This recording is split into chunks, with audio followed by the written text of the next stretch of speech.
섭취가 증가할수록 암도 증가한다라는 통계가 이미 나와 있습니다.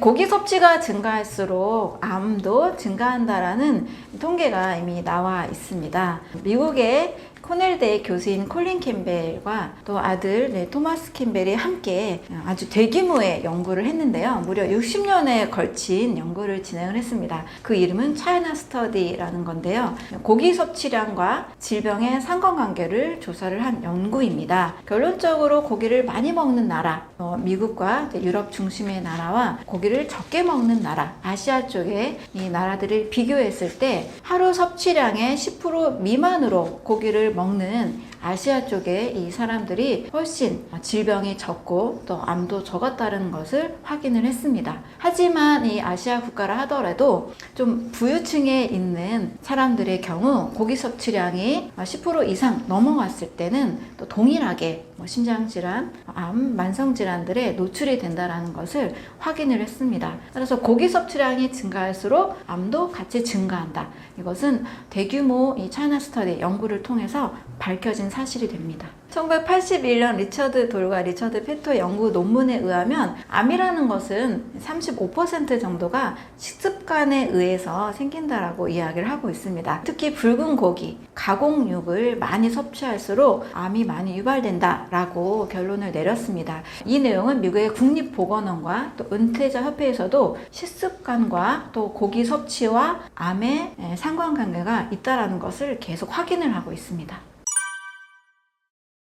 고기를 먹으면 어떤 일이 일어나는지를 보니까 가공한 그런 고기 음식을 먹었을 때, 햄 같은 가공육을 먹었을 때 일어나는 변화가 확실하게 있습니다. 가공육을 먹은 어린이들의 경우 먹지 않은 아이들에 비해서 무려 백혈병 발병률이 74%가 넘다라고 보고가 됐고요.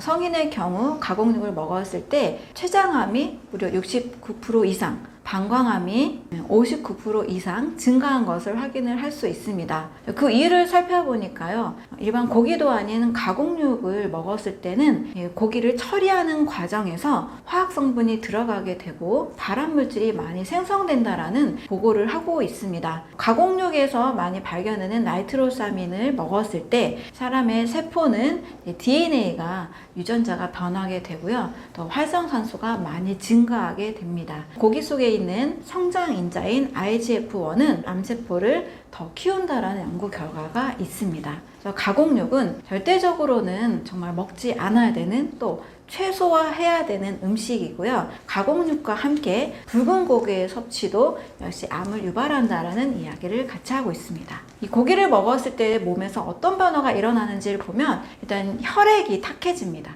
고기 자체 이 성분이 일단 단백질과 또 지방으로 이루어져 있고 또 동물의 항생제라든지 성장 호르몬 또 다양한 성분들이 같이 있어서 사실 인체의 소화 요소가 100% 소화할 수 있는 성분이 아닙니다. 인체는 100% 소화가 잘 안 되는 음식에 대해서는 일단 소화 불량이 되면 그 찌꺼기가 남습니다. 그 찌꺼기와 함께 또 거기에 있는 지방 이런 것들이 몸에서 계속 쌓이다 보니까 혈관 내까지도 계속 쌓일 수밖에 없는 거죠. 그래서 혈액이 탁해진다라는 이야기를 하고 있습니다. 우리가 생명은 우리 몸 전체 피가 산소와 영양소를 전달해줘야 우리가 살고 있는데요. 이 피가 탁하고 오염이 되기 때문에 몸 전체에도 당연히 나쁜 영향을 미칠 수밖에 없습니다. 또 두 번째로는 이 피가 오염이 되면서 그 찌꺼기들을 처리하는 과정에서 림프가 막히고 림프에 너무나 많은 노폐물 증가로 인해서 몸 전체에 독소가 같이 쌓이게 됩니다. 림프라는 것은 몸의 여러 순환을 돕는데요. 우리가 피의 순환, 혈액 순환 너무 중요한 것으로 잘 알고 있잖아요. 림프 순환도 노폐물을 배출하고 또 면역 세포들이 이동하는 통로로서 매우 중요합니다. 림프 순환이 바로 고기에 있는 여러 성분들 또 다 대사되지 않은 찌꺼기들로 인해서 림프관이 막히고 순환이 잘 되지 않으므로 몸에 독소가 쌓일 수밖에 없는 거죠. 이렇게 고기를 먹게 되면 이 혈액과 림프의 변화로 인해서 몸 전체에는 독소가 쌓이는 방향으로 갑니다. 몸에 독소가 쌓인다는 것은 역시 질병에 걸릴 확률, 또 암에 걸릴 확률이 높아지게 되는 거죠. 고기에 있는 고기를 소화시키고 나면 생기는 부산물인 암모니아나 요산이나 요소, 인돌, 스카톨 이런 성분들은 인체에서 빨리 나가줘야 되거든요. 순환이 잘 안 되다 보면 이런 성분들이 몸에 쌓이고 또 이 성분들 때문에 다양한 질환들에 걸릴 확률이 높아집니다. 이런 요산이나 요소나 노폐물들이 우리 몸에서 빠져나가지 않고 결석을 만들어서 신장이나 간이나 담석에 쌓이게 됩니다. 결석이 생겼을 때 당연히 건강에 해로울 수밖에 없겠죠. 그래서 고기는 이런 여러 요인들로 질병을 유발할 수 있는 확률을 높여준다 라고 할 수 있습니다. 안 먹거나 아니면 최소화하는 것을 차이나 스터디를 연구한 콜린 캠벨도 권장하고 있습니다. 트랜스 지방은 절대적으로 몸에 불필요한 단백질입니다. 그래서 암을 만들 수 있는 환경을 아주 잘 준비한다라고 할 수 있죠. 포화지방산, 그다음에 불포화지방산, 장쇄, 단쇄, 중쇄 이렇게 구조에 따라서 그 이름이 달라지는데요. 트랜스라는 것은 이렇게 변형됐다라는 뜻입니다. 그래서 자연적으로는 절대 생길 수 있는 지방이 아니에요. 화학 처리를 통해서 변형된 단백질이기 때문에 우리 인체에서는 이것을 100% 독소로 인식을 합니다.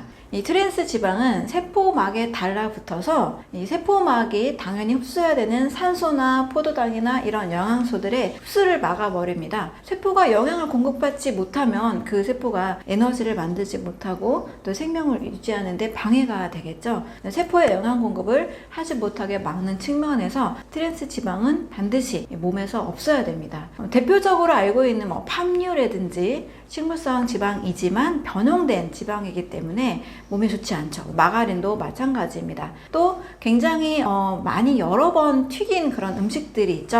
만약에 치킨을 드신다 하면 내가 그날 먹은 치킨이 깨끗한 기름으로 갓 짜낸 씨에서 만든 깨끗한 기름으로 첫 번째 튀긴 치킨은 아닐 가능성이 높겠죠. 아마 이 과정 중에서 여러 번 치킨을 튀기다 보면 기름이 산화가 되고 산패가 되고 또 바뀌게 됩니다. 이렇게 여러 번 사용하는 기름을 통해서도 트랜스 지방이 생길 수가 있습니다. 이러한 기름들을 많이 먹게 되면 일단 세포막이 산소나 영양소를 잘 공급받지 못하기 때문에 세포 기능을 상실하게 되죠. 이 과정에서 다양한 질병을 유발할 수 있는 형태로 바뀌게 됩니다. 따라서 기름은요, 절대적으로 자연의 상태 그대로를 먹을 수 있는 것이 제일 좋습니다. 제일 좋은 것은 씨앗에 있는 형태를 그대로 먹는 게 좋겠죠. 또 기름을 많이 가지고 있는 좋은 과일이나 또 견과류 형태를 먹는 것이 좋습니다. 특히 가공된 기름을 먹는 상황이라면 아주 고품질의 엑스트라 버진으로 만들어진 올리브 오일을 섭취하는 것이 좋습니다. 이렇게 올리브 오일을 엑스트라 버진 형태로 먹었을 때는 미국 내과협회에서 유방암의 발병 확률을 45% 줄여주고 알츠하이머병의 경우 80%까지 줄여준다라는 보고들이 있습니다. 좋은 기름은 산화 스트레스를 줄여줍니다. 산화 스트레스를 줄여준다라는 의미는 세포가 건강한 상태로 영양소를 잘 흡수할 수 있는 형태로 만들어준다는 거죠. 이 과정에서 몸에 불필요한 염증이 줄고 혈전이 예방되는 좋은 효과들이 있습니다. 그래서 기름의 요리를 먹을 때는요, 가공된 형태의 과자나 케이크나 라면이나 또 여러 번 튀긴 그런 튀김 음식이나 치킨 이런 것들은 트랜스 지방이 많다라고 생각을 하시고 최소화하시는 거 추천을 드립니다. 반대로 좋은 기름은 기름이 함유되어 있는 과일이나 씨앗류, 견과류, 엑스트라 버진의 수준으로 나오는 올리브 오일 이런 기름들을 먹는 것이 건강에 도움이 됩니다.